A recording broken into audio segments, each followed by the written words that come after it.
versículo de número 9. Quem encontrou, diga amém agora. Mas como está escrito, aquilo que os olhos não viram, aquilo que os ouvidos não ouviram, aquilo que não subiu ao coração do homem, é o que Deus tem reservado para aqueles que o amam. Eu vou ler de novo para ver se essa palavra entra na sua alma. Mas como está escrito, aquilo que os olhos não viram, os ouvidos não ouviram, aquilo que não subiu ao coração do homem, é o que Deus tem reservado para aqueles que o amam. Feche a Bíblia, coloque no banco, na cadeira, e pegue na mão da pessoa mais perfumada do seu lado.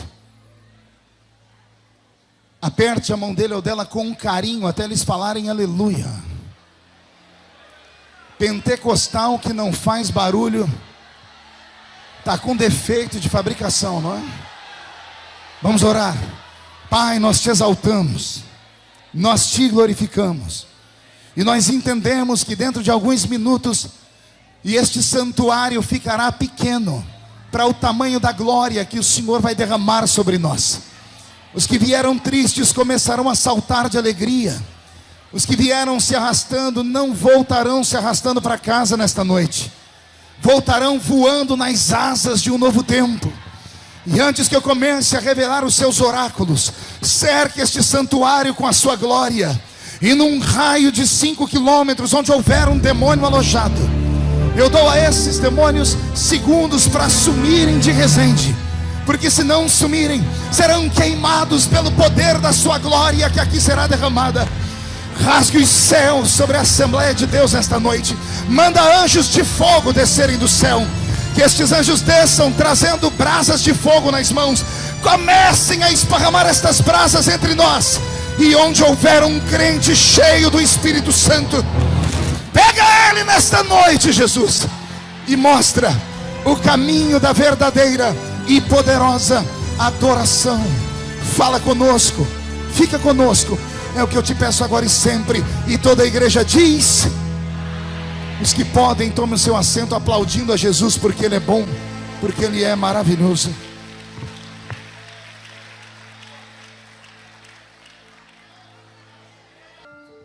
Abrir a Bíblia Sagrada na Epístola de São Paulo aos Coríntios é uma aventura. Quem conhece a Bíblia Sagrada e já estudou, sabe que não há nada mais belo, cativante e emocionante do que as histórias missionárias do apóstolo São Paulo. Eu particularmente tenho um carinho muito grande pelo apóstolo São Paulo, porque me debrucei sobre as suas epístolas, me tornei professor das suas cartas e acabei sendo uma espécie de biógrafo dele. Estou terminando um livro somente sobre a vida de Paulo. Amo a história daquele homem, amo a história de Paulo e explico o motivo. Paulo é aquele acidente de percurso. Paulo é aquele homem que não estava na agenda dos homens. Quando o Filho de Deus caminhou por esse mundo, Jesus de Nazaré, ele montou um colégio apostólico. E ele escolheu 12 alunos especiais. Quantos alunos eu disse? Não ouvi? 12 alunos especiais, 12 intrépidos seres humanos. E depois que os ensinou, depois que os discipulou e os preparou, marcou com eles um encontro após a sua morte e ressurreição, deu a eles talentos e deixou uma palavra de ordem. E ele disse: vocês vão sair daqui, vão receber poder do alto e serão minhas testemunhas em Jerusalém, Samaria, Judeia e os confins da terra. Os discípulos de Cristo, após a sua morte e a sua ressurreição, parece que se reuniram num conclave, pastor Davi, e chegaram à seguinte conclusão: a gente não precisa fazer tudo que o Salvador mandou. Até porque para os judeus só havia 2 grupos de seres humanos: eles e os outros. O judeu sempre foi arrogante na sua essência, porque sabiam que era um povo eleito, escolhido pelo Criador. Então para o judeu, os demais povos tinham um apelido. O apelido era gentios. Qual o apelido? E esta palavra gentios, no termo de nações, nada a ver tem com educação, com pessoas equilibradas. Esses gentios seria uma semântica de uma palavra horrível, que naquela época era usada com preconceito. Gentil era sinônimo de bárbaros, e bárbaros eram sinônimos de seres humanos que adoravam qualquer tipo de coisa, eram pagãos, que adoravam desde seres angelicais a pedaços de pedra. Então o judeu, como sempre foi adorador de um único Deus, olhava para as outras nações, e para eles as outras nações inexistiam. Então quando Jesus foi ao céu e lá permaneceu, Pedro e João reuniram-se com todo o conselho da igreja e disseram: vamos fazer o que Jesus disse, mas não precisamos levar ao pé da letra. Vamos ser testemunhas onde dá. Dá para ser testemunha em Jerusalém? Dá. Dá para ser testemunha em Samaria? Dá. Dá para ser testemunha na Judéia? Dá. Dá para ser testemunha nos confins da terra? Não, não dá, porque nos confins da terra estão os bárbaros, os pagãos. E Pedro, João e os demais irmãos montaram um evangelho só para judeus. Portanto, se dependêssemos de Pedro e João, não haveria um crente aqui nessa noite. Se dependêssemos dos primeiros pais da igreja, nós do Ocidente jamais teríamos ouvido falar de Cristo. Foi então que Deus teve que criar um subterfúgio. Deus teve que criar uma nova história. E Ele então procura na terra um elemento surpresa. Só que Deus quer fazer algo para marcar o tempo. E ao invés de Ele levantar um homem bonito, alto, Ele pega e levanta um nanico. Um homem de 1,5 metro de altura. Um homem que, segundo a história, tinha uma cabeça gigante, calvo por natureza. Há quem diga que ele era caolho e manco de uma perna. O nome dele, a Bíblia Sagrada na língua portuguesa chamava a princípio de Saulo, depois Paulo. Mas no hebraico não existe, Saul, a palavra no hebraico Saulo não existe, seria Saul o nome dele. Por isso que nos originais primários, ao invés de ser Saulo de Tarso, é Saul de Tarshite. Tarshite era a cidade dele, e Saul era o seu nome. Então aprove a Deus encontrar este homem. Só que este homem era diferente em todos os aspectos. Paulo não era só um nanico de uma cabeça gigante, calvo, caolho, manco de uma perna. Não, Paulo vinha da aristocracia judaica. A família dele era uma família rica. Ele vinha de uma família onde os homens e mulheres tinham uma espécie de sangue azul nas veias. E esse sangue azul, essa habilidade com dinheiro, deu à família de Paulo condições de estudá-lo na Universidade de Jerusalém. Paulo é um dos poucos alunos que teve como reitor o doutor Gamaliel, que a Bíblia Sagrada o cita como uma mente pensante. Então Paulo vai estudar aos pés do doutor Gamaliel e se forma em uma matéria que mais tarde muitos crentes vão confundir.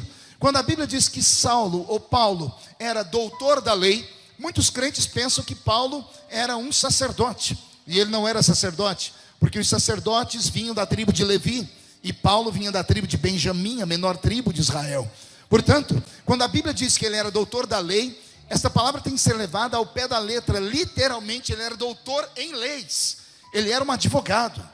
Paulo era um advogado formado na Universidade Hebraica de Jerusalém, que tinha como reitor o doutor Gamaliel. Então imagine vocês um homem que era letrado, que era inteligente, um homem que tinha duas cidadanias, a judaica e a romana, porque os seus pais eram envolvidos com a política. Um homem que tinha todos os adereços para ser uma pessoa plena e feliz. Todavia, quem conhece a biografia de Paulo vai ver que Paulo era ranzinza. Vai ver que Paulo era bravo, extremamente impaciente. E tudo isso era uma construção do seu caráter, do seu temperamento. Paulo inclusive ensina algumas coisas que quando eu chegar no céu, quero ter um papo reto com ele. E vou falar: vem cá, meu amigo, por que que você deixou escrito que era para eu entender a minha mulher? Ele que ensinou: vós maridos, entendei vossas mulheres. E se ele perguntar o porquê, eu vou dizer assim: você escreveu isso porque você nunca teve uma, ficou solteira a vida inteira. Aí ele, solteirão, disse: vós maridos, entendei vossas mulheres. Eu vou falar para ele: como é que você entende uma criatura que enxerga diferente? Sabia que mulher enxerga diferente? Que me diga os varões aqui da igreja, quando dá a hora de vir para o culto, em 3 minutos o homem está pronto. A senhora começou 3 horas antes e vai ficar mais 3 horas depois se arrumando. Isso quando ela desce feliz. E quando ela não desce, começa os gritos no quarto: não tem nada para colocar hoje, não tem roupa, estou sem roupa. O marido, coitado, diz assim: roubaram o guarda-roupa da minha mulher. Ele chega no quarto e fala: não tem nada, filha. Aí quando ele chega, o susto, está aquele apocalipse no quarto. Tem roupa em cima da cama, roupa no chão, roupa no guarda-roupa, roupa pendurada em cima da esteira de fazer ginástica. Tem roupa para tudo quanto é canto, mas a criatura não enxerga nada. Ela está dizendo, não tem nada para vestir hoje. Como é que você vai entender uma criatura dessa? Desculpe o desabafo. Eu moro numa casa com 5 mulheres. A minha esposa, as minhas 3 filhas e a minha sogra. E ainda tem a minha cachorrinha Pietra. E ainda tem as 2 meninas que trabalham lá. E de vez em quando a minha mãe vai passear na minha casa. Pense num tumulto. Todo o banheiro da minha casa tem uma plaquinha: favor fazer xixi sentado. Não tem como compreender a mente dessa criatura. Com todo respeito, como é que você vai compreender uma criatura que sangra 5 dias por mês sem parar e não morre? Vou falar com Paulo. Você deu ensinamentos que você não podia ter dado, mas isso é uma outra história para um outro dia. Pense num homem que tinha crises por dentro. Uma das principais crises que ele tinha era com a sua própria aparência. Pergunte por quê? Ele era calvo por natureza. E calvície é problema, pastor? Para ele era. Porque ele escreveu na palavra que ele era o maior de todos os fariseus do seu tempo. E todo fariseu tinha um sonho. O sonho de um fariseu era fazer o voto do nazireado. Todo nazireu era aquele escolhido no ventre da mãe e não podia passar a navalha sobre a barba, o cabelo, tocar em coisa morta ou beber bebida forte. No livro de Levítico está escrito: se você não nasceu nazireu, faça o voto do nazireu. Então os judeus mais ortodoxos, os fariseus, deixavam crescer do lado da cabeça aqui uma mecha de cabelo que eles faziam até uma trancinha. Até hoje, em pleno século 21, quando você vai em Israel, você encontra aqueles judeus usando aquela roupa escura e aqui do lado tem um negocinho pendurado além da barba comprida. Aqueles judeus estão dizendo: eu não sou só judeu, eu sou um fariseu e eu fiz o voto do nazireado, eu me entreguei a Deus para sempre. Paulo, sendo o maior de todos os fariseus, tinha um trauma. Ele não tinha cabelo. Como não tinha cabelo, não dava para deixar aquela mecha aqui. Isso causou frustração espiritual na vida dele. Como ele tem problemas com a sua aparência, porque é um homem pequeno, manco de uma perna, e problema nos olhos. O problema nos olhos nós vamos encontrar na carta aos Gálatas. Quando ele escrevendo aos Gálatas, ele diz: o amor que vocês têm por mim é tão grande, que se preciso fosse, vocês arrancariam seus olhos e doariam para mim. O problema na perna, há quem diga que foi na queda lá no caminho de Damasco, quando ele se encontrou com a glória de Deus, ficou adoecido. A glória de Deus parece que ela tem um poder estranho sobre a carcaça humana. Todos os homens e mulheres da Bíblia que se encontraram com Deus adoeceram. Por isso mesmo que a Bíblia diz que quem vê Deus morre. Pode ver que todo homem, toda mulher de muita oração são extremamente doentes. Já perceberam isso? A Igreja Católica ensina isso. Todas as pessoas que são extremamente ungidas, os que eles chamam os santos, eles carregam chagas, eles chamam de vicissitudes. E um dia eu estava fazendo um estudo sobre isso, cheguei à seguinte conclusão: a glória de Deus não foi feita para esse mundo material, mas quando a glória dele visita a matéria não suporta. Por isso que quando a glória de Deus entrou no santuário em que Salomão inaugurava, os sacerdotes não conseguiram ficar de pé. Talvez seja por isso que de vez em quando o Senhor acaba derrubando uns crentes na igreja, porque Deus entra no nosso meio e começa a bailar, e a sua glória extravasa. E o meu sonho nessa noite é que todos sejam possuídos pela glória do eterno Deus de Israel. Posso ouvir um glória a Deus por essa palavra? Então esse Paulo de Tarso, esse homem que vai se converter, e a conversão dele é violenta, ele está no caminho de Damasco. Está amparado por um séquito de guardas pretorianos, os guardas romanos. Ele tem cartas na mão com liberdade para matar crentes. A tradição diz que ele matou uma pequena igreja inteira. Ele matou homens, mulheres e crianças. Não precisou matar mais, foi apenas um assassinato, ou um assassinato em uma cidade. E a notícia esparramou entre os crentes que sobreviveram. Os crentes iam se mudando das cidades e vilarejos e diziam: um anticristo nasceu no nosso tempo. Quando Paulo chegava em certa cidade, a igreja já estava falida. E a fama dele foi crescendo mais do que a sua própria raiva. Ele pegou toda a ira, todo o trauma interior, o problema com a sua aparência, o problema de ser um homem solteiro, o problema de não ser realizado intelectualmente para a sua religião, e verteu isso como ódio em cima daquela religiãozinha nova que nascia, cujo nome era O Caminho. Qual o nome da religião, igreja? Você sabia que antes de sermos cristãos, os nossos velhos pais eram chamados de seguidores do caminho?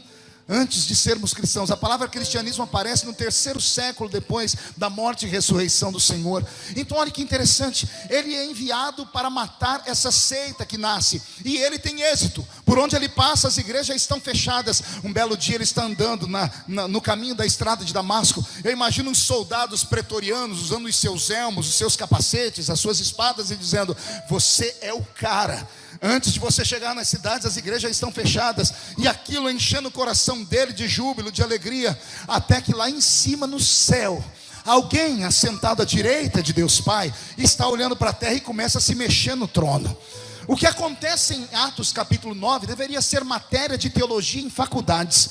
Quem conhece a Bíblia Sagrada sabe que a Trindade Divina poucas vezes esteve unida aqui na terra. O Velho Testamento inteiro pertence a Deus Pai. O Novo Testamento, no início, pertence a Deus Filho. E depois que Deus Filho vai ao céu, é Deus Espírito Santo que permanece na terra. Raramente, Deus Pai, Deus Filho e Deus Espírito Santo estão juntos na terra. Em alguns momentos, como na criação, como na Torre de Babel, como no batismo de Jesus, nós temos a manifestação dos 3 entes da Trindade Divina. Fora isso, cada um deles tem um tempo. Velho Testamento, Deus Pai sobe, vem Deus Filho. Deus Filho inicia o trabalho, morre, ressuscita, vai ao céu, desce Deus Espírito Santo. Quem entendeu isso, diga amém. Agora imagine que em Atos 9, quem está governando a terra é Deus Espírito Santo. Quem governa a terra? Se é Deus Espírito Santo, cumpra a Ele cuidar da igreja, proteger a igreja e dar vida à igreja, sim ou não? A pergunta que eu faço é: se no Novo Testamento quem cuida da igreja é Deus e Espírito Santo, o que é que Jesus veio fazer na terra em Atos capítulo 9? Por que é que ele desceu do céu em Atos capítulo 9? Só há uma explicação, e a explicação é essa: Jesus está do céu olhando para a terra, e ele vê que tem um homem, não são 10 nem 100, é um homem com 3 soldadinhos de chumbo, 4 pessoas, não são 40, nem 400, são 4 homens que estão fechando todas as igrejas. E a igreja não é uma entidade comum, a igreja é a noiva de Cristo. O Senhor está olhando no céu, está olhando para a terra dizendo: ninguém vai parar esse homem. Cadê Pedro com a espada? Cadê João? Só na primeira pregação de Pedro a igreja teve 3.000 membros, na segunda foram mais 5.000 membros, em 2 cultos ele tinha quase 10.000 crentes, e 10.000 crentes não tem coragem de parar um nanico de 1,5 metro. Jesus se enfureceu, levantou no trono e disse: Pai, se não tem macho para defender a minha igreja, eu mesmo desço para defendê-la, porque esta é a minha igreja, e as portas do inferno não prevalecerão contra ela. Existem coisas em Atos capítulo 9 que dariam 3 horas de pregação, essa é uma delas. Por que é que os olhos de Paulo se derretem? Por que é que somente os olhos se derretem? Por que é que os soldados que estão com ele saem correndo? Saem correndo porque eles também viram um brilho, eles escutaram um trovão. A pergunta que fica, Felipe, é: por que Paulo também não saiu correndo? Os soldados deram conta de correr, por que só Paulo permaneceu? A conclusão que eu chego é essa, você pode discordar de mim, mas Jesus não foi ali para converter ele. Jesus não foi ali para deixar ele cego. Jesus desceu ali para matar aquele cara. O Senhor desceu ali para fulminar aquele homem que estava tocando na sua noiva. Só que esse homem havia estudado o Velho Testamento, era um homem letrado, era um homem que conhecia Deus, e ele sabia que não adianta correr, porque ninguém foge de Deus. O salmista disse: se a minha alma estiver no inferno, ou a minha cama estiver no alto da montanha, lá o Senhor está. Não dá para fugir dos olhos dele. Conhecendo Paulo que não dá para fugir de Deus, os romanos fugiam porque não conheceram. Paulo pensou consigo em milésimos de segundo: se eu fujo, ele me mata, porque ele veio para me matar, então eu vou fazer a minha única tentativa. E não é que funciona. Pergunte para mim o que ele faz. Ao invés de ele correr, ele cai de joelhos. Eu amo pregar para crente inteligente. Ao invés de correr, ele cai de joelhos. E quando ele cai de joelhos, a fúria de Deus é retruncada. O Senhor Jesus, que estava derretendo os olhos dele, ia derreter ele inteiro, segura a sua glória e respira fundo. E o Senhor entende o que é misericórdia. Um homem de pé não pode fazer a mão de Deus voltar atrás, mas um homem e uma mulher ajoelhados podem fazer a ira de Deus voltar atrás. A humilhação faz esse milagre. Agora Jesus olha para aquele homem que está ajoelhado, ele pensa comigo: o que eu faço agora? Ele ajoelhou, está pedindo perdão. A vontade é matar ele, mas como Deus é tremendo, Jesus abre a boca e diz assim: olha, rapaz, você merece a morte, mas como você bloqueou a morte, eu vou te dar uma coisa pior do que a morte. Você vai se converter, e você vai ver o que é sofrer de verdade. Vai ter dias que você vai ansiar pela morte. Tanto é que houve vezes que ele escreveu: o viver para mim é Cristo e o morrer está ganho. Era ele falando: Deus, pode me levar que eu já não estou aguentando mais. O Senhor disse: vai sofrer até o fim. Vai passar pelo navio, por 3 vezes vai naufragar, vão te jogar de cima da muralha, sua cabeça vai inchar, vai passar fome, vai passar frio, vai passar necessidade, uma cobra vai morder a sua mão, você vai ficar dias no mar atracado com um pedaço de madeira, vai sofrer tudo que tem direito. Eu não te mato, mas você vai ver quão duro é recalcitrar contra os meus aguilhões. E Jesus faz aquilo que eu acho que nem o maior técnico em marketing teria pensado. Jesus pega o apóstolo Paulo e transforma ele no maior garoto propaganda do evangelho. É algo impossível. Imagine quando o doutor Roberto Marinho era vivo, e o doutor Brizola também. Imagine o doutor Roberto Marinho fazendo assim: vou contratar Leonel Brizola para ser garoto propaganda da Rede Globo. Quem conhece, quem é mais velho como eu aqui, sabe que os dois eram igual Deus e o diabo, não combinavam. Quer acabar com a Globo era colocar o Brizola lá. Imagine o Pelé fazendo propaganda de cigarro, o Neymar fazendo propaganda de cachaça. São coisas que não batem. Um esportista, quem lida com esporte não destrói o corpo. Seria mais ou menos isso. Imagine Deus pegar um matador de crente e transformar ele num ganhador de crentes. Então recebe esta palavra, irmã. Não desista do seu marido. Não desista daquele pau d'água, aquele cachaceiro. Vai dando tempo. Quando Jesus fisgar ele, vai ter dia que a senhora vai falar assim: para de orar, homem, deixa eu dormir. E ele vai dizer: mas você não orou por minha vida inteira? Agora eu quero Deus. Deus vai salvar a sua casa. Quem crê nisso, diga: eu creio. Então o Senhor pega esse homem e o salva. Agora que ele está cego, o Senhor toma ele pela mão e leva ele à cidade de um homem chamado Simão Curtidor. Na casa de Simão Curtidor, ele fica por ali 3 dias em jejum, enquanto Deus está sentindo o perfume, a sinceridade do arrependimento dele. O arrependimento foi tão profundo que Deus se levantou do céu e olhou pela província para saber onde tinha um profeta. Interessante a chamada de Paulo, porque o Senhor Jesus não falou com o pastor da igreja de Jerusalém para separar Paulo. Ele levantou um profeta. Profeta não consagra ninguém ao ministério, pelo menos não no Novo Testamento. Quem consagra é o santo ministério, são pastores. Isso aqui fica para você pensar. Ao invés de Deus ir lá no quarto de Pedro ou de João, o Senhor foi na casa de um profeta, na casa de Ananias. E quando Ananias despertou com a voz divina, o Senhor disse: levanta, anota o endereço. Rua chamada direita, a casa de Simão Curtidor. Tem um homem lá que eu quero usar. Leva o chifre de azeite, você vai ungir ele para o ministério. Ananias já deve ter ficado preocupado: eu vou ungir sem a presença de Pedro, Senhor? Eu imagino o Senhor dizendo: Pedro é empregado, quem manda nessa jossa sou eu. Pega o chifre e vai. Ananias está obedecendo, até que ele põe a mão na maçaneta da porta e abre. E antes de sair ele comete um ato falho. Pergunte o que ele faz. Só falo se todo mundo perguntar. E ele resolve perguntar para Deus o nome da pessoa que ele tem que ungir. Senhor, qual é o nome do cidadão que eu vou ungir? E o Senhor feliz diz: Saulo de Tarso.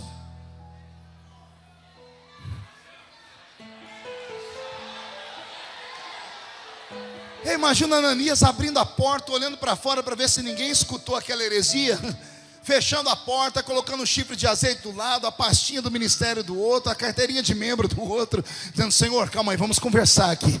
Esse aí não é aquele, é aquele. O assassino, o assassino. O matador de crente, o matador de crente. O fechador de igreja, o fechador de igreja. Senhor, tem alguma coisa errada. Por que, Ananias? Porque esse homem não presta. Ó Deus, se chacoalhando no trono, dizendo assim: ele não presta para você. Não presta para você porque você só enxerga um palmo na frente do seu nariz. Como eu enxergo o futuro, eu vou dizer para você o que ele é para mim. Ele é para mim um vaso escolhido. Ele é um vaso escolhido. E assim nasce o ministério mais estranho da Bíblia. Ele é um elemento surpresa. Paulo é o 13º apóstolo, e há quem diga que o número 13 dá azar. No Brasil deu azar por 13 anos, inclusive. Mas pela Bíblia Sagrada, o número 13 é um número de sorte. Porque Jesus tem 12 discípulos e ele é o número 13. Um dos discípulos foi embora, ou melhor, os discípulos não aceitaram essa função de Cristo. O Senhor deixou 12 homens na terra. Quando Judas cai, levanta um no lugar dele, só tem 12. Aí vem o Senhor e escolhe Paulo como 13º. E é esse homem que o Senhor começa a tratar com ele e usá-lo. A Bíblia Sagrada diz que Paulo, ao se converter, receber a visão de volta, ao ser curado e ungido, ele começa a pregar o Evangelho. E a pregação de Paulo apavorou a igreja. Olha que coisa. A igreja deveria ter amado ele, mas a igreja ficou apavorada com ele. Ficaram apavorados porque quando a notícia chegou que o ex-perseguidor de crentes está pregando, o concílio da igreja o conselho de ética mandou um grupo de pastores para ver o que ele pregava. E quando Pedro e João, escondidos num cantinho, viram Paulo pregar, eles ficaram malucos, porque Paulo tinha tudo o que eles tinham, mas eles não tinham aquilo que Paulo tinha. Eu vou repetir de novo. Vou pedir para os irmãos evitarem caminhar. Além de caminhar, senta e fica batendo papo. Fala para a moça aqui parar um pouquinho. Eu avisei antes. Fica quietinha, querido. Tá bom? Obrigado. Desculpa. É porque eu fiz um pedido antes. Eu não sou mal educado, mas é que tira a minha atenção. E eu vou pregar só até as 3 da manhã. Fiquem tranquilos, tá bom? Então imagine vocês que agora esse apóstolo São Paulo, esse meu querido irmão, começa a pregar. Pedro e João veem ele pregar e eles se apavoram, porque ao escutarem Paulo, eles dizem assim: esse homem tem tudo que nós temos. Só que um olha para o outro e diz assim: só que nós não temos o que ele tem. Entendeu aí ou não? Pergunte para mim, o que é que ele tinha, pastor? Ele tinha tudo que Pedro e João tinham, que é unção, graça e autoridade. Só que ele tinha aquilo que Pedro e João não tinham. Pergunte o que? Conhecimento. Ele tinha letra, ele tinha lei, ele conhecia tudo e um pouco mais, era um erudito. Então quando Pedro e Paulo ouviram Paulo, ou quando Pedro e João viram Paulo pregar, o queixo deles caiu. Eles se apaixonaram pela pregação de Paulo. Só que como o ministério está crescendo, já tem várias congregações, o ministério já existe há alguns anos, Pedro e Paulo chegam à seguinte conclusão: se a gente der asas para ele vai ficar maior do que nós.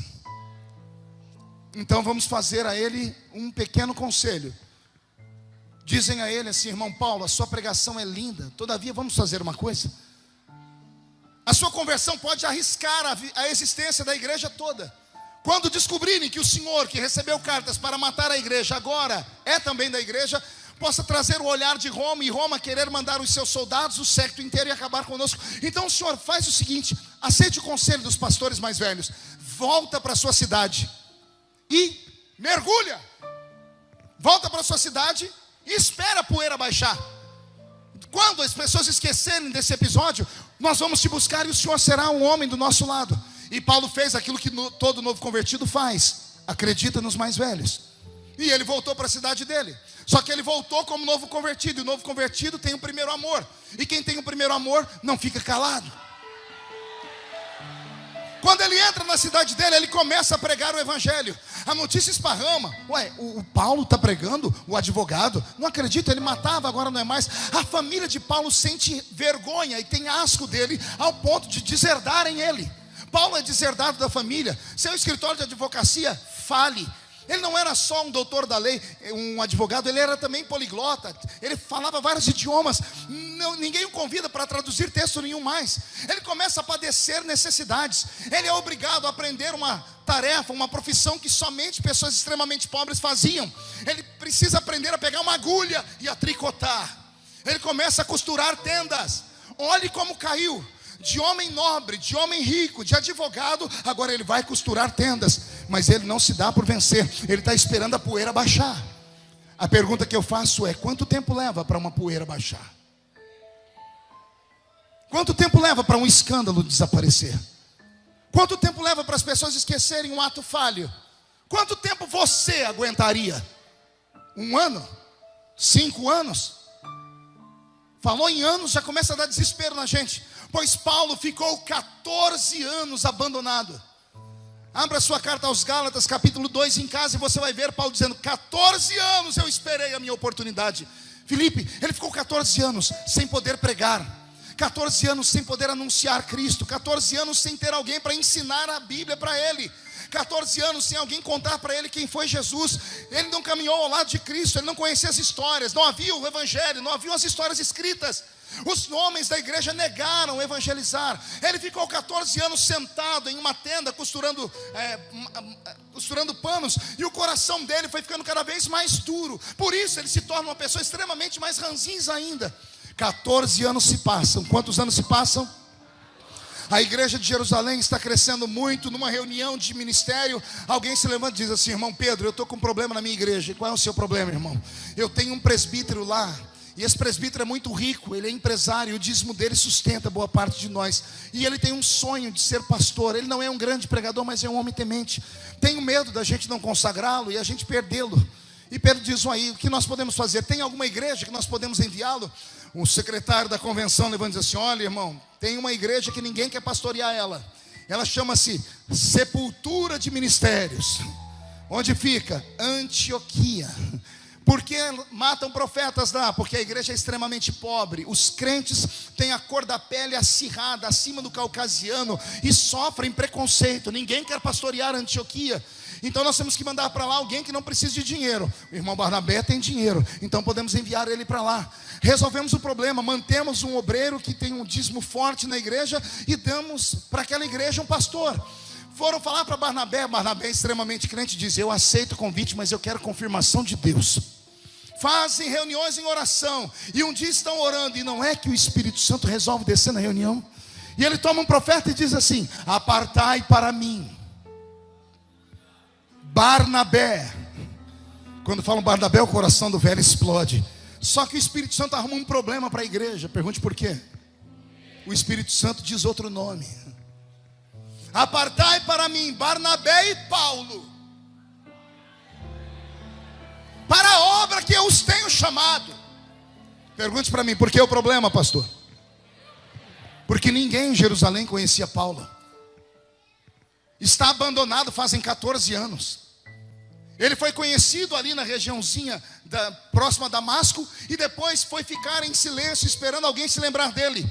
Quando o Espírito Santo fala o nome de Paulo, dá um tumulto na igreja. A igreja é obrigada a reunir os irmãos. Barnabé é curioso, diz: quem é esse Paulo? Não há nenhum Paulo aqui entre nós. E começam a buscar as histórias, começam a ir nos irmãos mais velhos, até que alguém diz assim: olha, houve uma história de um dia, um tal Saulo de Tarso, no caminho de Damasco, se converteu. Parece que Deus mudou o nome dele para Paulo. Ele era da cidade de Tarsis. A história vem à tona. Barnabé monta no seu carrinho, senta em cima do seu jumentinho e vai lá para a cidade de Tarsis. Ao chegar em Tarsis, ele só tem o nome Saulo de Tarso. Começa a perguntar, e as pessoas dizem: olha, houve um Saulo de Tarso, mas não é mais Saulo, o nome dele agora é Paulo. É um eremita, é um ranzinza que fica dentro daquela tenda ali. Olha, cuidado com ele, que é perigoso o senhor chegar lá. Ele mordeu o senhor. Barnabé estaciona o seu carrinho, o seu burrinho na porta do comércio de Paulo. Quando entra lá dentro, a história diz que Paulo nem olhava as pessoas nos olhos. Ele, costurando a tenda, ficava e dizia: deixa a tenda aí, vai custar tanto, e busque dia tal. Era assim, ele não tinha mais conversa com ninguém. Quando a porta se abre, ou a tenda se abre, Barnabé entra. Paulo diz: pode deixar a tenda aí. E Barnabé disse: eu não vim atrás de comércio, eu vim trazer um recado de Deus. O velho Paulo levanta os olhos para ouvir, e Barnabé abre a boca e diz: irmão Paulo, estávamos em oração, quando Deus me disse que era para sair para o campo missionário. Só que ele disse que era para eu levar comigo um homem chamado Paulo. Lá ninguém te conhecia, tive que buscar nas histórias antigas, e alguém se lembrou de ti, e eu vim convidá-lo. Eu imagino o coração de Paulo saindo pela boca, e ele dizendo para si mesmo: os homens me esqueceram, mas o meu Deus não me esqueceu não. Homens me esquecem, mas Deus não me esquece. A história diz que Paulo levanta, desmonta a tenda, e lá do lado de fora ele tinha uma caminhonete, porque todo baixinho gosta de carro alto. Então ele chegou na caminhonete dele, era um dromedário, um camelo. Jogou a tenda em cima do camelo e deu um grito: irmão Barnabé, vamos embora. Vamos embora porque eu estou atrasado. Faz 14 anos que eu estou no óleo. Eu quero tirar todo esse atraso, arrebanhando o maior número de almas possíveis. Eu quero mostrar ao diabo que quando Deus chama, não tem homem na terra, não tem homem, não tem anjo no céu e não tem demônio no inferno que paralise a chamada dele. Eu não sei se você está compreendendo o que Deus está falando conosco. O Senhor não te trouxe neste culto apenas para ver um pregador. O Senhor te trouxe aqui para te dizer: podem todos te esquecer.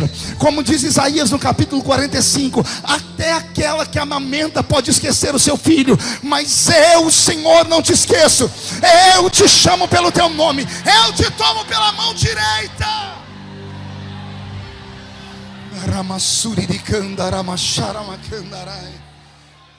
Barnabé chega em Antioquia, e o que eu passo a falar agora é por revelação, e eu espero que ninguém se escandalize.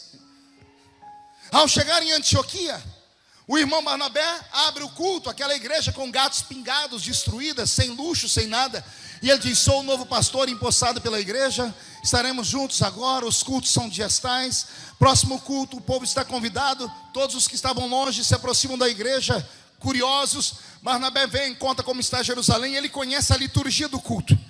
Barnabé sabe como começa o culto, a oração feita, a parte da oferta, o louvor. Ele conhece a liturgia, ele é um bom dirigente de culto. Não é um bom pregador da palavra, mas ele não precisava, tinha um bom pregador da palavra com ele. Por isso que Jesus chamou Paulo. Um administra, o outro prega. E é isso que aconteceu com a igreja de Antioquia. Na hora da pregação, Barnabé dizia: vamos ouvir o irmão Paulo pregar. Pense um homem que esperou a oportunidade 14 anos.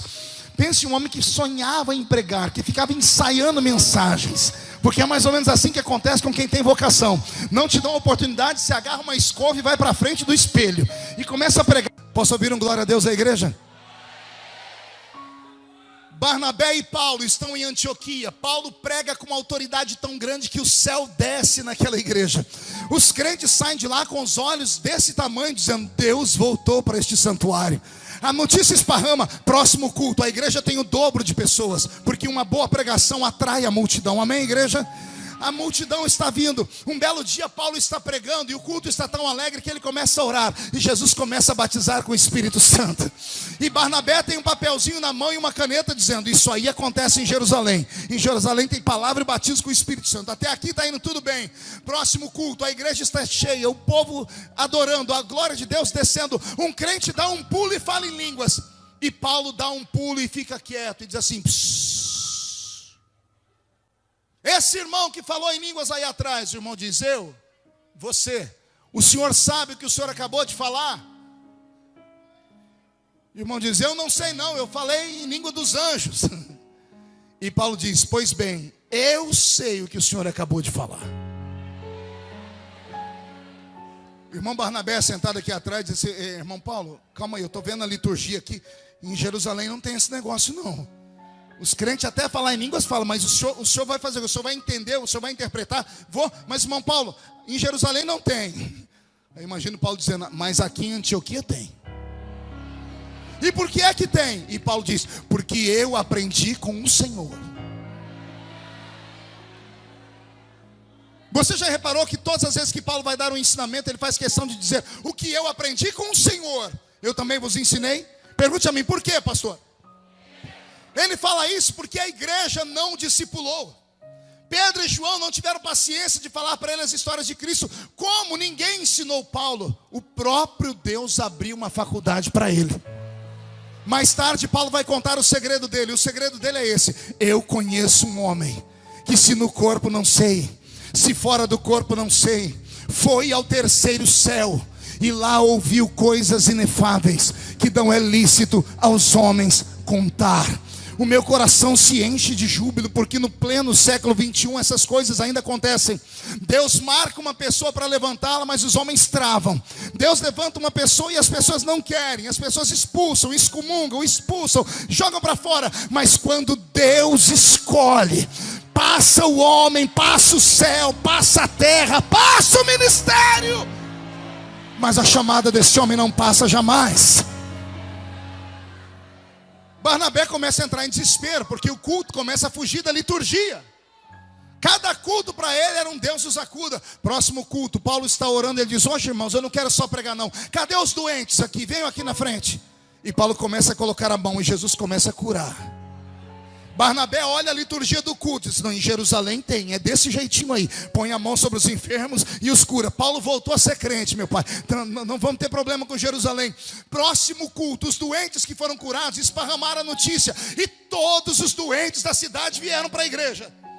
E aquela multidão de doentes, Paulo vai orar por eles, mas ele não dá conta, porque é muita gente. Ele põe a mão na cabeça de um, ele faz o cálculo, se eu começar a orar agora, eu vou terminar daqui 3 dias.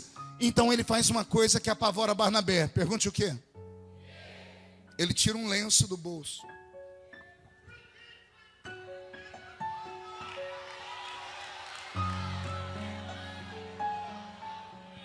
Eu não sei se ele usou o suor. Eu sei que ele falou assim, ô irmão, pega por favor esse lenço, põe na cabeça daquele doente ali para mim. E o irmão colocou, quando colocou na cabeça do doente, o doente deu um salto curado. Só que o que estava do lado, além de ser curado, foi liberto de demônios, caiu possesso. Olhe para mim, além de ter curas, os demônios começaram a se manifestar. Barnabé se apavora e diz, irmão Paulo, em Jerusalém não tem esse negócio não. A cura é só com a imposição de mãos. E Paulo diz, lá não tem, mas em Antioquia tem. Porque eu aprendi com o Senhor o que eu também vos ensinei. Na galeria dos dons do Espírito Santo, o único dom que aparece no plural é o dom de curar, já viu? Não existe dom de curar, existe dons de curar os enfermos.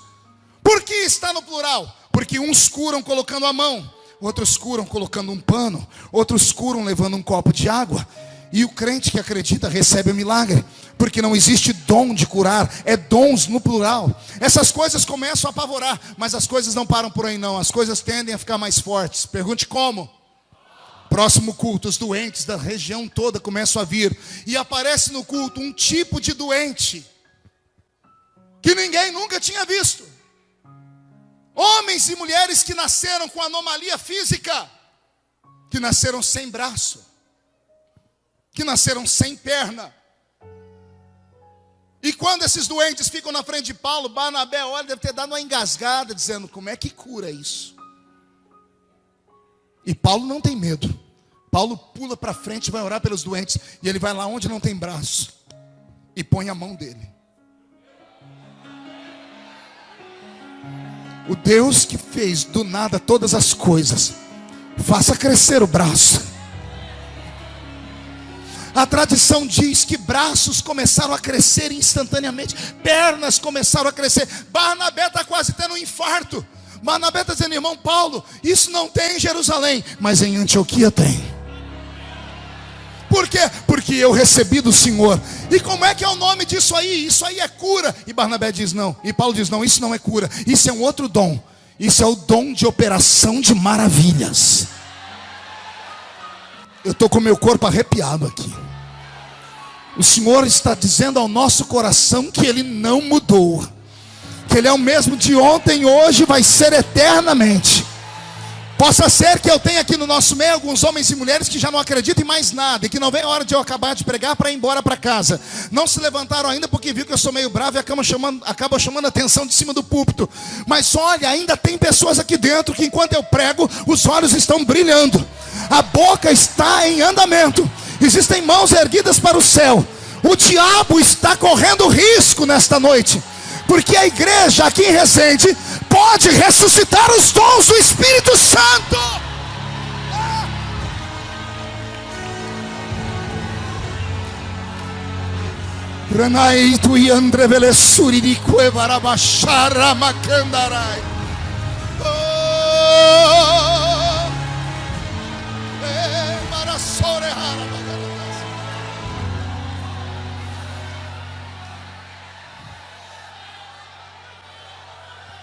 Após a explosão da igreja de Antioquia, Paulo passa a liderar a caravana. E ele vai então para uma obra missionária que nunca antes ninguém havia tentado. Uma coisa é pregar para judeus famintos. Uma coisa é pregar para comunidades doentes. Mas Paulo quer fazer aquilo que os discípulos não fizeram. Ele não queria pregar em Jerusalém, Judeia e Samaria. Ele queria os confins da terra. E os confins da terra mais próximos de Jerusalém era a Grécia. Diga comigo, Grécia. E eu me apavoro. Porque podendo você pregar para um povo que você sabe que vai se converter, Paulo foi pregar para um povo que não tinha a mínima possibilidade de conversão. Os gregos tinham 4 qualidades que nenhum outro povo tinha. Os gregos eram bonitos. Os gregos eram ricos. Além de bonitos e ricos, os gregos eram inteligentes. E eram místicos. Uma coisa é pregar para uma pessoa que você vai convencê-la depois que dá um pedaço de pão para ela. Vá no continente africano e você vai ver que as pessoas se convertem aos milhares. Vá na Índia, onde há muita miséria, as conversões são em massas. Quero ver você ir aqui no centro dessa cidade e subir no alto daqueles arranha-céus, naqueles homens e mulheres que têm carros que custam aquilo que você não vai ganhar na sua vida inteira.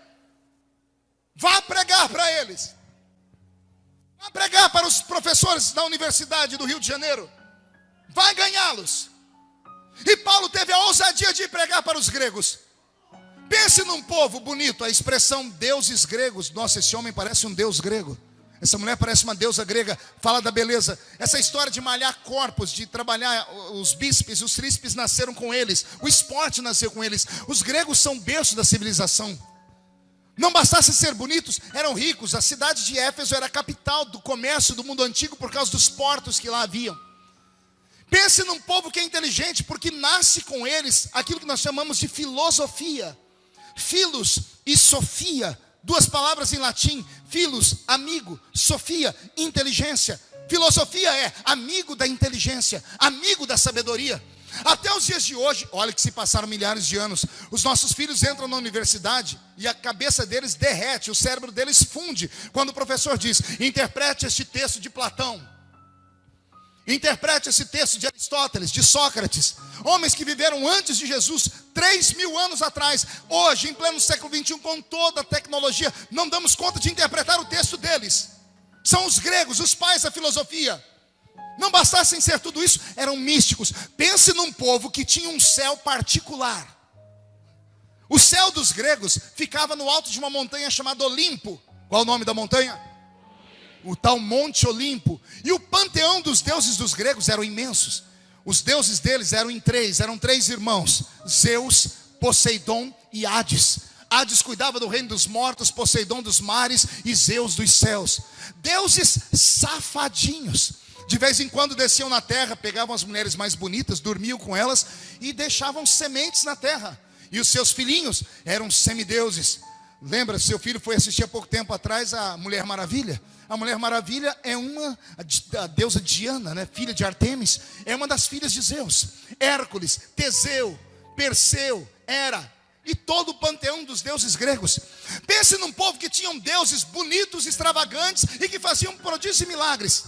Paulo, quando entrou em Atenas, na capital do intelecto do mundo antigo, que está na Grécia, capital da Grécia, ele entrou pelo centro e começou a ver um monte de altares, de deuses e sacrifícios. Qualquer crente normal tinha fugido dali, pois Paulo vai vendo 1, vai vendo 2, 3, a alma dele vai se revoltando. Daqui a pouco ele chega no fim dos sacrifícios e encontra um altar que tem sacrifício, mas não tem imagem. E ele lê uma placa, a placa está escrito assim: ao Deus desconhecido. Ele vai para o Areópago, onde os homens inteligentes, os filósofos, os amigos da sabedoria se reuniam. E para chamar a atenção deles, ele não fala de Yeshua, ele não fala de Yahvé, ele não fala de Abraão. Ele começa a falar sobre o poema dos estoicos. Ele começa a versejar o poema dos epicureus. E quando ele começa a versejar, os homens param: esse homem é inteligente. Começam a dissertar com eles. Ele diz assim, depois que ganha a atenção deles, o Areópago está assim, ele diz: ó atenienses, passando por vossa cidade, vi o tamanho da vossa fé. Sua fé é tão grande que vocês deram a todos os deuses possíveis sacrifícios, e o medo de deixar algum deus insatisfeito fez vocês fazerem um altar a um deus desconhecido. Viram a minha inteligência? Eu não sou normal, eu sou um sacerdote do Deus desconhecido. Os gregos se curvaram diante dele e disseram: como assim você veio dos céus? Ele diz: não, eu vim aqui de uma terra próxima. Esse Deus desconhecido nasceu lá em Belém, cresceu em Nazaré, morreu no alto da cruz, foi ao mundo dos mortos, ao terceiro dia ressuscitou, foi para o céu, e qualquer dia desses vai voltar para arrebatar a sua igreja.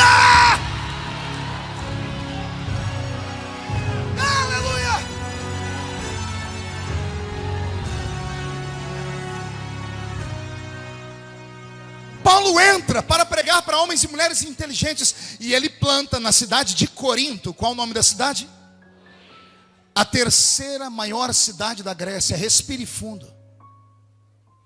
Quando Paulo prega a igreja de Corinto, eu fico imaginando o que é que ele pregava, porque os gregos têm todas as qualidades que eu disse, deputada. Como é que se convence um grego? Mais tarde ele vai escrever a carta aos Coríntios dizendo assim: o princípio da igreja de vocês não é sabedoria humana. Quando eu fui ter convosco, nada do que eu vos falei em sublimidade de palavras de sabedoria humana, mas tudo que eu vos falei foi em revelação e em demonstração de Espírito e poder de Deus. Não, você não entendeu, eu vou repetir. Paulo diz: o alicerce da igreja de Corinto não é cultura humana, é revelação, é demonstração de poder e glória de Deus. Por gentileza, não se escandalize. O sonho de qualquer pastor pentecostal era pastorear a igreja de Corinto. Pergunte por quê? Pense numa igreja que, para você cultuar, lá na porta tinha um diácono com uma senha. Quer entrar no culto? Pega uma senha. Todo crente de Corinto tinha uma senha. Pergunte para quê? Na senha tinha um número, para você saber que hora que você podia profetizar. Não entendeu, né? Vou desenhar. Imagine uma igreja onde todo mundo é profeta. E Paulo tem dificuldade no culto. Ele diz: gente, todo mundo pode profetizar, mas calma, um espera o outro profetizar. Irmão, pode falar em línguas, mas pelo amor de Deus, interpreta a língua que ele está. Paulo ficava o culto inteiro perdido. Era tanta glória na igreja que ele tinha que segurar. Calma, irmão, calma. Você pode profetizar, calma, que Deus está falando aqui também. Não, Deus está falando aqui também. Você não entendeu ainda? Eu vou desenhar Corinto para você. Mude a música, Robson. Não estamos mais em Resende. Estamos em Corinto agora. Olhe de canto de olho para esse irmão da esquerda. É de canto de olho, bocó. Não é para virar o pescoço não, senão ele vê. Canto de olho para a esquerda. Cuidado, esse aí é profeta. Olho da direita. Esse fala em variedade de línguas. Olha o que está atrás. Esse interpreta as línguas. Olha o que está na sua frente.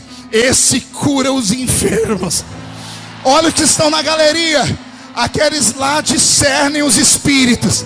Olha aqueles que estão no telão. Aqueles do telão têm o dom da operação de maravilhas.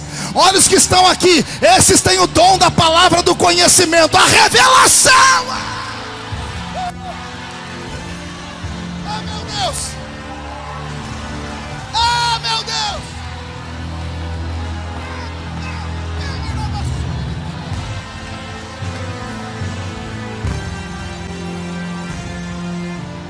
Pastor Davi, o senhor permite eu dar um puxãozinho de orelha na igreja? Olha para o seu irmão e diga: vai doer um pouquinho só. Eu queria entender esta geração. Esta geração de homens e mulheres bonitos, perfumados, inteligentes, que congregam em igrejas como essa, bonitas, cartão postal, que tenham instrumentos dos melhores do mundo. Eu queria entender por que esses crentes que vêm nesta igreja passam o culto inteiro me olhando com esse olho seco, parecendo olho de sapo que morreu no dia de enchente.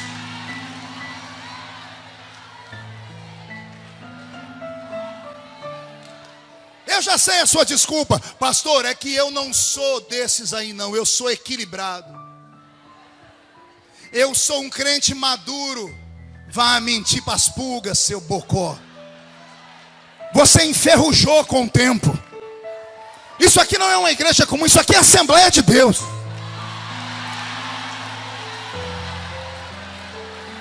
Essa igreja nasceu no monte, na oração. Essa igreja nasceu com revelação. Essa igreja nasceu com dons do Espírito Santo. E se você não gosta desse barulho, vá para casa assistir o Corujão.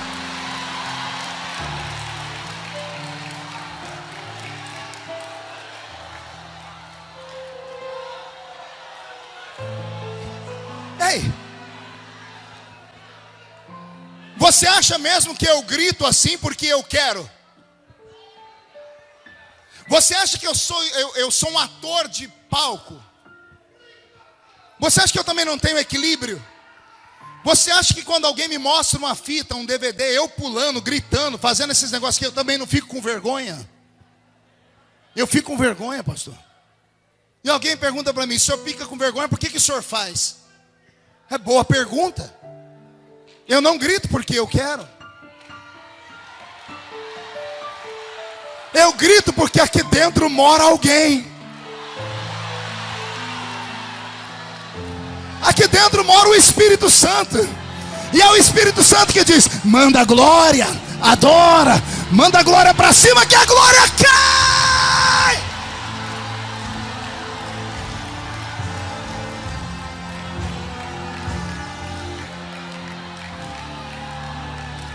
Dora masuri di candere vachara da gai, andrevele suri di candoro barabai. Senhor, dá um sinal da sua presença nesta noite. Onde houver um crente vivo, pentecostal, que não se envergonha do evangelho, pega ele agora!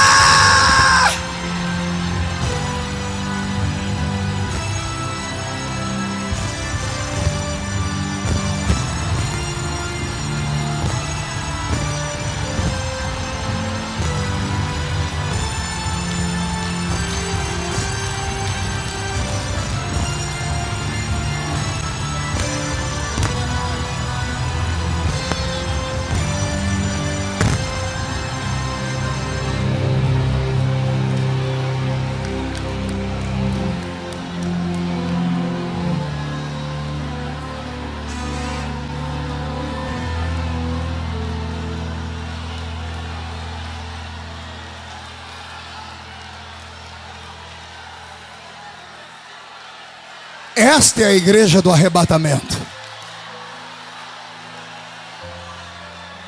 É esta a igreja que pode transformar o estado do Rio de Janeiro. Nossas reuniões ultimamente estão muito formais. Nossas reuniões estão parecendo com reuniões do Rotary Club, do Lions Club. Nossas reuniões precisam de vida. Você não pode vir a esta igreja como se estivesse vindo a um cinema. Você não pode vir à igreja como se estivesse indo a um teatro assistir uma peça. Igreja é um quartel-general. Você veio aqui, soldado, porque você passou no campo de batalha. Veio aqui para ser curado, para receber armamento pesado. Você veio aqui para sair lá fora e agarrar o diabo pelo chifre.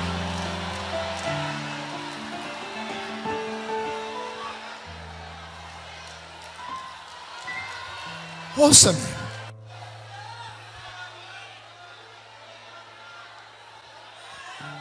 A igreja de Corinto é esta igreja que eu falei para vocês. Agora eu vou começar a pregar. Eu terminei a introdução da mensagem, agora eu vou começar a pregar.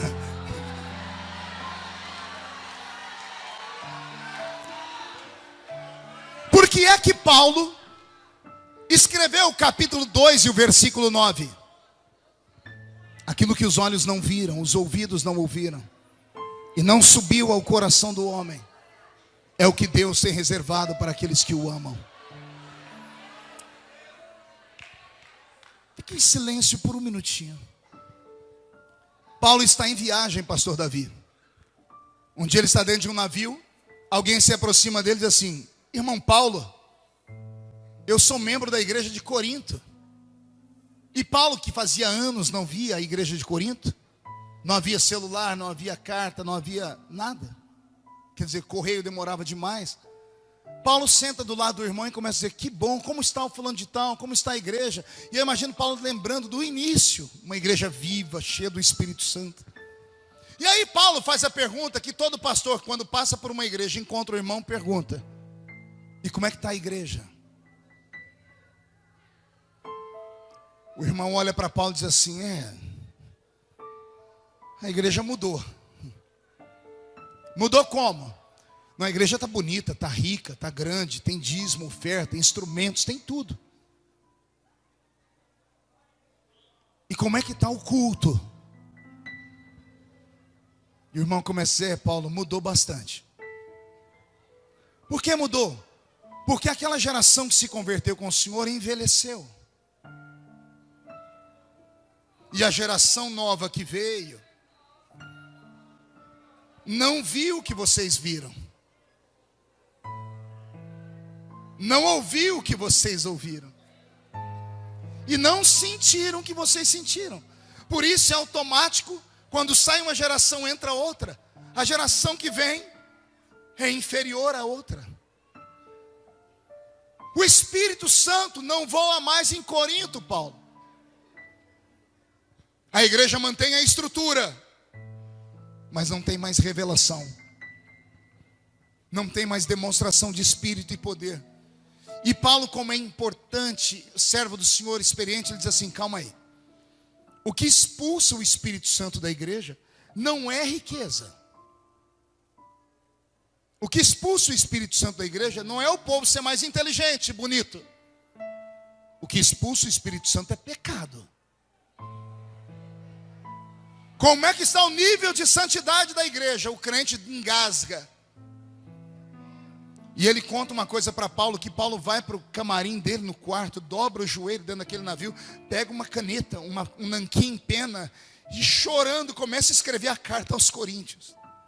No capítulo 5, Paulo diz assim: estou sabendo que há entre vós uma espécie de pecado, que nem entre os ímpios existe.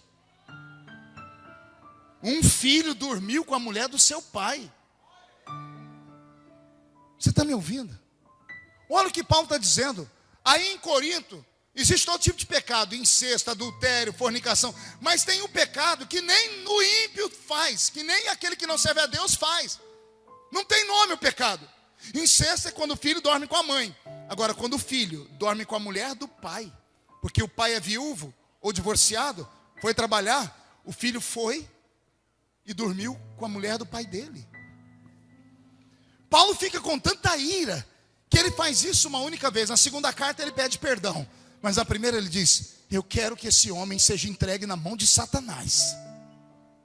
Imagina você congregar numa igreja e o pastor parar o culto e falar: fulano de tal, fulana de tal, vamos orar para o diabo carregar eles. Paulo está tão desnorteado porque o Espírito Santo sumiu de uma igreja que nasceu no fogo. Qualquer semelhança com a vida real não é mera coincidência. O Espírito Santo, quando desce na terra, o símbolo dele, 2, é uma pombinha. Não foi uma pombinha que desceu sobre Jesus? Não é uma pombinha que não é solta da arca por 3 vezes? Símbolos do Espírito Santo. Ora, se o Espírito Santo é Deus, não seria melhor ele descer em cima de Jesus em forma de uma águia? Vai no consultório dos pastores ou no gabinete, você vai encontrar sempre a imagem de uma águia. Não tem uma imagem de uma pombinha. Por que o Espírito Santo não desce em forma de uma águia, se ela é a rainha dos céus? Pergunte para mim: por que não, pastor? Porque a águia é uma ave de rapina. A águia mata. O Espírito Santo não mata. Todas as aves de rapina, cada uma tem uma qualidade. A águia mata, o urubu espera morrer. O corvo pega a pessoa morta, ou a criatura morta, e cisca em cima do cadáver. A ave de rapina é acostumada com mau cheiro. O mau cheiro atrai ela. O mau cheiro expulsa a pombinha. Porque a pombinha não tem fel no estômago. Por isso é símbolo do Espírito Santo. Começou a entender? Começou a entender porque tem culto que não vai? Tem culto que não tem nada, não acontece nada. Você está no culto e diz: o que é que eu estou fazendo aqui? Se eu estivesse em casa eu estava mais feliz vendo a novela. Tem culto que trava tudo. Por quê? Porque o Espírito Santo não quer descer. Ora, ele espera você 2 vezes por semana. Ele só te vê 2 vezes por semana. Todas as vezes que você chega ele fica extremamente feliz. Então por que ele não opera, pastor? Porque ele não desce em lugar onde só tem coisa podre. Ele não desce em lugar onde as coisas estão catingando, onde as coisas estão fedendo. Ei, pastor, calma aí, as igrejas estão cheias. Quem disse que entrar na igreja é mérito de alguém? Entrar na igreja qualquer um entra, até cachorro entra, basta a porta estar aberta. E por falar nisso, dia desse eu estava pregando e bem no meio do corredor tinha um cachorro deitado. Os irmãos davam glória a Deus, o cachorro levantava a cabeça e fazia au. Eu já vi cachorro quente, mas cachorro crente foi o primeiro da minha vida. Qualquer um sabe que aquela criatura, aquele cachorro não estava adorando a Deus, mas ele estava na igreja como estavam todos. Mas quem disse que o milagre está na igreja? Paulo ensinou aos coríntios: quando vocês se ajuntam na terra, vocês entram na igreja. Mas quando uns têm salmos, outros têm testemunhos, aí vocês saem da terra e entram nas regiões celestiais. Você pode não acreditar no que eu estou falando. Já tem algumas horas que deixamos Resende. Nós estamos nas regiões celestiais. E o que eu vou te falar agora, eu acho que você nunca ouviu na vida. Essa história de culto congregacional só existe na nossa mente, viu? Só nós ficamos felizes quando vemos a igreja cheia, principalmente pregador, né?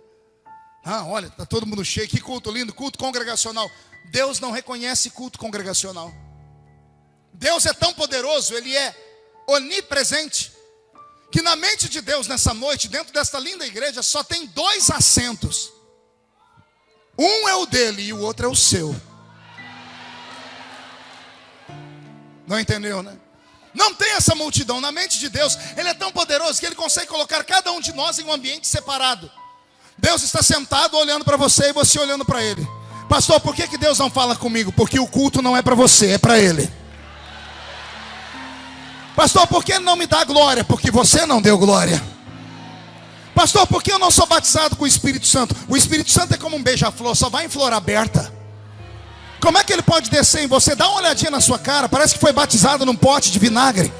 Segura aí, está no culto algumas horas com essa boca travada, essa boca de aço, essa língua de ferro, esse queixo de concreto. Reage! Reage!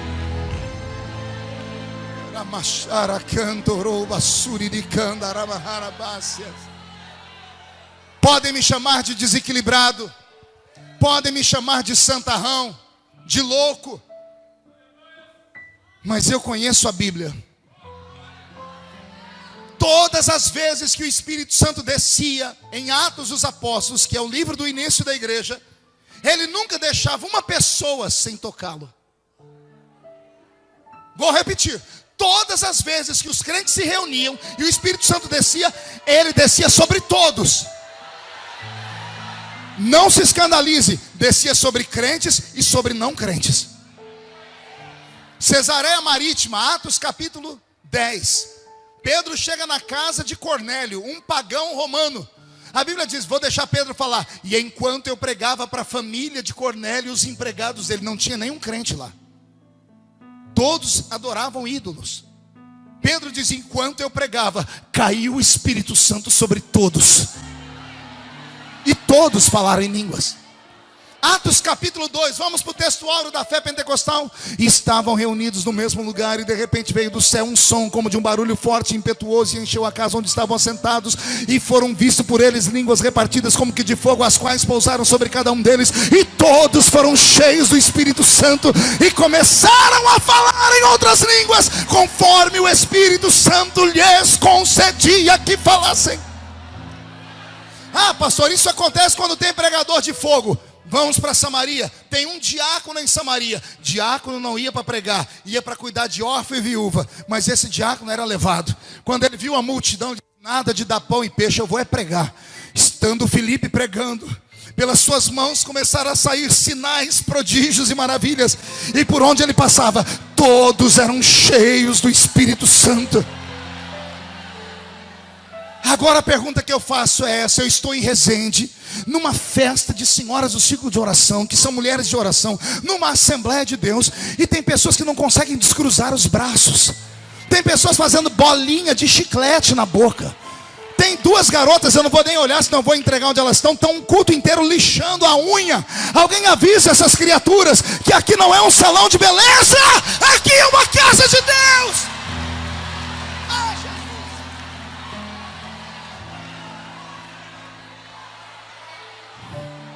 Paulo, quando viu as coisas degringolarem, Paulo, quando viu a igreja se perder, Paulo, quando viu a igreja que nasceu no fogo se esfriar, mandou um recado para elas: Deus gosta de todo mundo aí,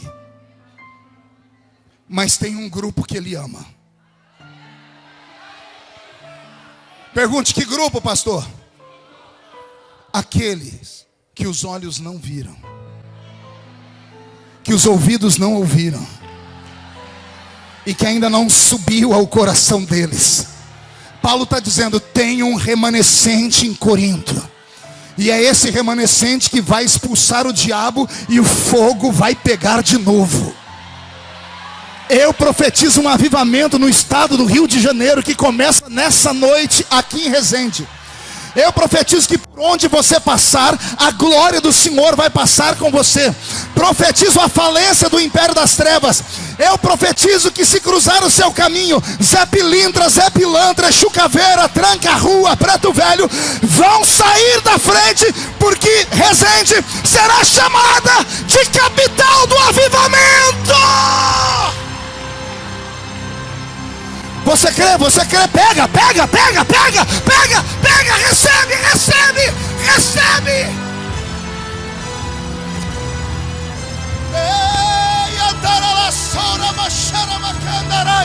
Vai, crente, desenferruja, sai da terra, toque os céus, vai, profeta.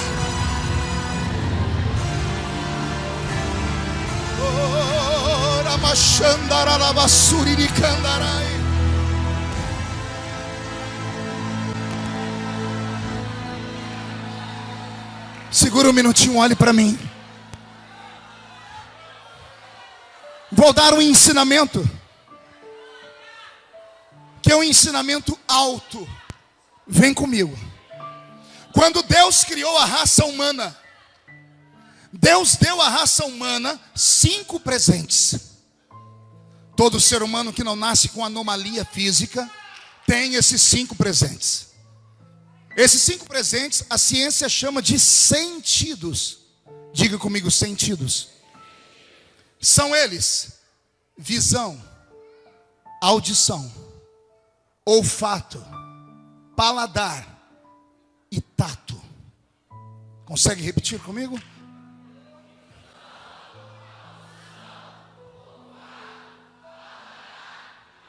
Parabéns. Por que é que Deus deu esses sentidos ao homem?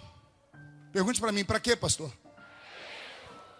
Para que o ser humano percebesse o mundo físico ao seu redor. São os 5 sentidos que nós temos que faz o mundo físico ser real. Com a minha visão eu enxergo a beleza da sua roupa. Com o meu ouvido eu ouço o som dos instrumentos.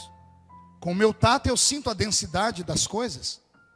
Com o meu paladar eu sinto o gosto das coisas. E é graças ao meu olfato que quando eu abracei o pastor Davi, eu descobri que ele não usa mais perfume do Avon. Que Jesus o libertou do almíscar, que eu já usei aquela desgraça. É o perfume que o anticristo vai usar na grande tribulação, nos desviados que ficam na terra. A senhora não ri não, porque ó a revelação chegando. Como é que é o nome? Seiva de alfazema. Leite de rosa. Jesus nos libertou disso. É graças ao olfato que eu percebo os perfumes. Amém? Então repita comigo: os 5 sentidos fazem o mundo físico ser real para mim. Agora olhe para mim. Isso Deus deu para os homens e mulheres naturais. Nessa noite eu não estou pregando para gente natural. Eu não estou pregando para os naturais. Eu estou pregando para os espirituais. E o que eu passo a falar agora é desconforto aos ouvidos evangélicos, mas eu quero que você se apegue, porque é hora de tomarmos de volta o que nos pertence. Palavras místicas, e não se assuste, palavra mística são palavras que não são humanas, como sensitivo, como metafísico, como etéreo, eterno, invisível. Essas palavras não pertencem ao dicionário do diabo, pertencem ao nosso. Foi Deus quem criou esses poderes. O problema é que todas as vezes que o avivamento vem, pastor Davi, ele traz tudo isso. Só que muitas pessoas e alguns líderes não têm habilidade de lidar com os talentos, porque todo avivamento gera excessos. Mas são excessos que podem ser contornados com equilíbrio, carinho e paciência. Só que alguns dos nossos velhos pais não tiveram carinho nem paciência. Com medo de perder o controle, preferiram apagar o espírito. Por que é que não há mais profecias na igreja? Há quanto tempo você não ouve uma interpretação de línguas? Quantos anos faz que você não vê uma irmã pedir a palavra porque ela teve um sonho?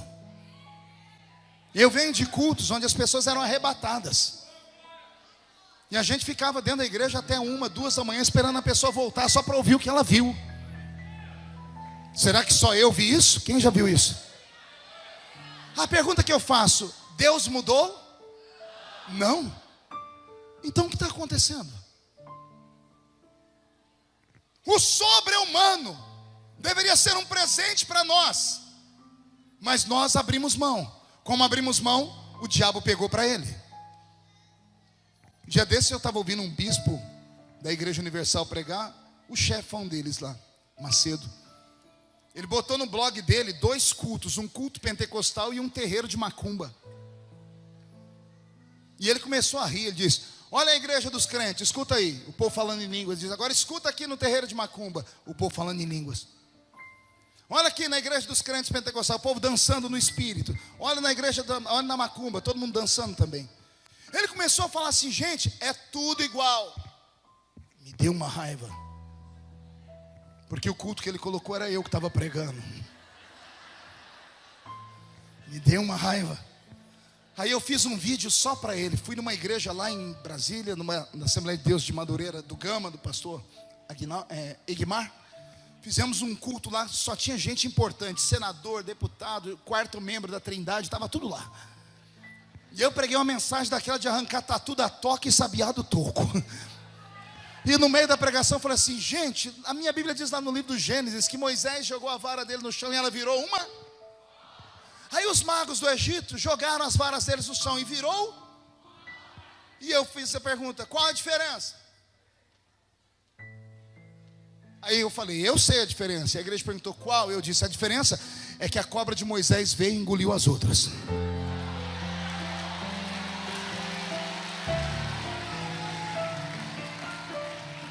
O diabo é um imitador. Qual a diferença de um terreiro de macumba com um culto pentecostal? Imensa. Lá, por exemplo, os espíritos que descem só descem sobre cavalo.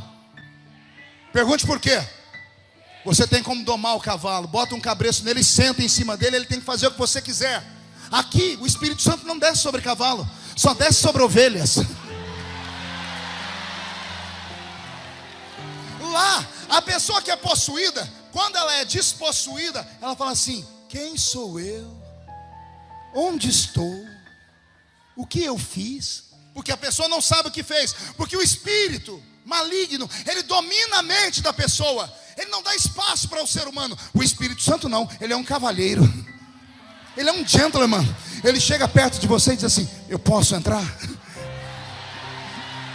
Eu posso te dar línguas? Não, não quero. Então ele não te dá.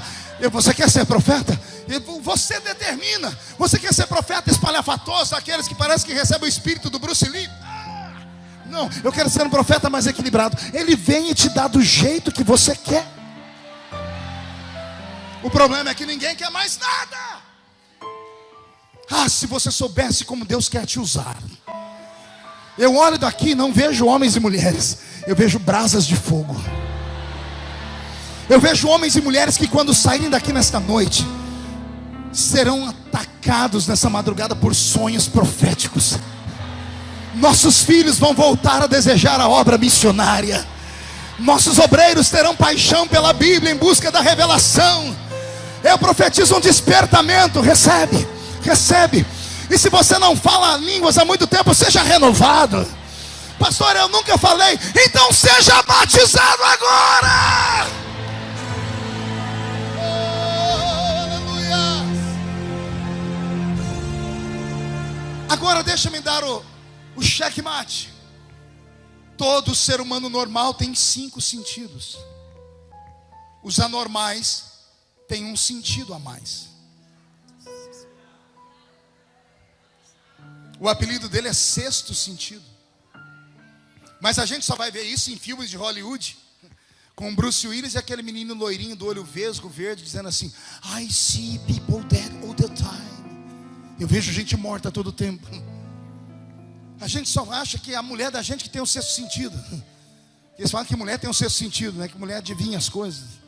Não é isso. O sexto sentido é um sentido extrasensorial que nós pentecostais temos. Temos porque desenvolvemos, ou deveríamos desenvolver. Toda pessoa nasce com uma certa habilidade na sua área sensitiva. Quando a pessoa tem a sorte de vir para uma igreja, ela vira um profeta. Quando ela não encontra uma igreja, encontra alguém que é espiritualista, ela vira um babalorixá. Só que lá no babalorixá, eles treinam a pessoa.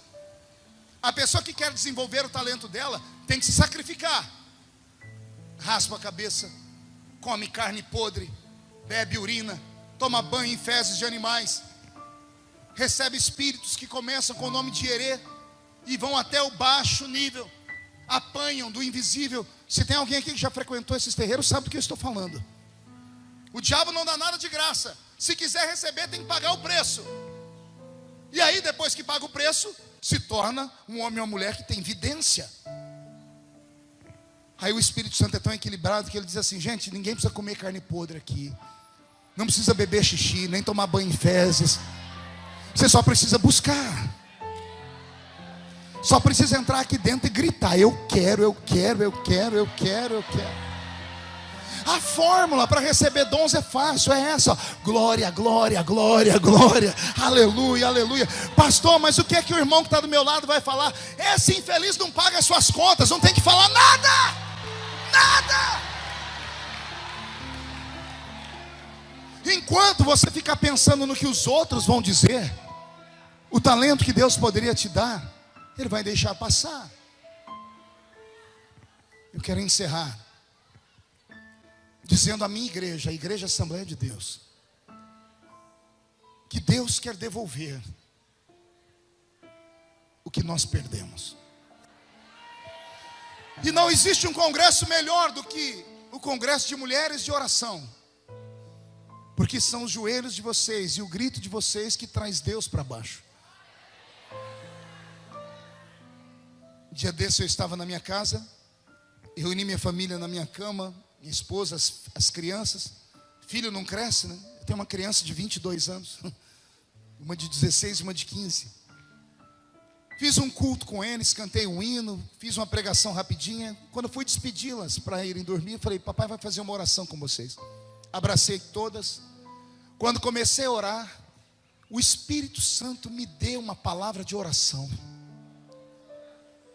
Antigamente os nossos pais ensinavam isso: se você não sabe orar, pede que ele te ensina. E quando eu comecei a orar, minha alma foi contrita. A minha oração foi assim: Deus da minha infância, visita os meus filhos.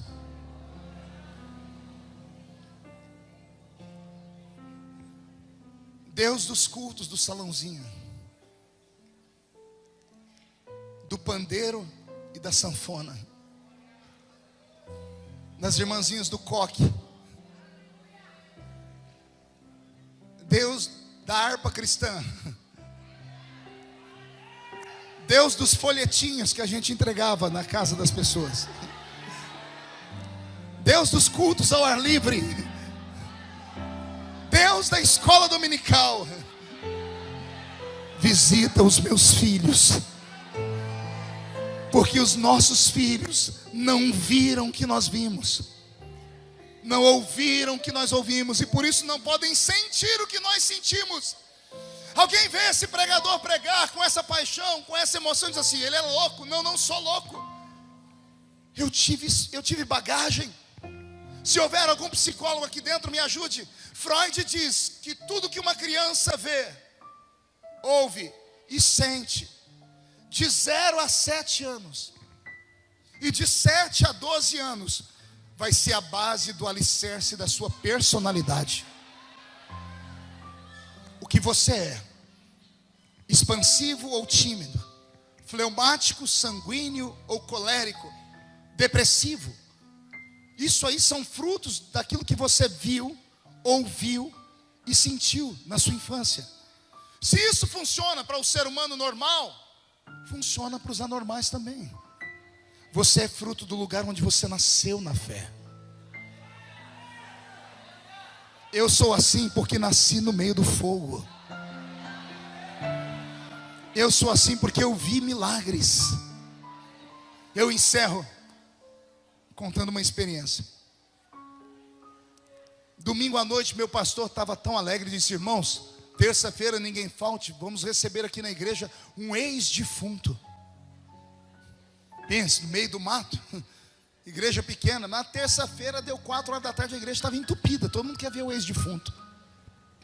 E eu pequeno, né?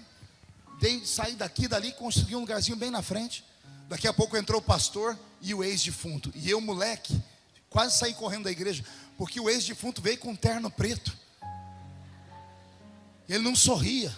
E ele veio andando assim. Falei: meu Deus, é o Frankenstein. O pastor mal conseguiu dirigir o culto, cantou o hino 15 da harpa, leu um texto da Bíblia e disse: irmãos, vamos ouvir o ex-defunto. O ex-defunto foi para a tribuna. Ele olhou a igreja por 1 minuto. Caiu um silêncio na gente, mas não era silêncio de reprovação, era de temor. Ele enfiou a mão no bolso, Davi, e tirou um papel amarelo, desdobrou e disse: isso aqui é a minha certidão de óbito, assinada pelo doutor tal, doutor tal, doutor tal. Ele passou para o presbitério.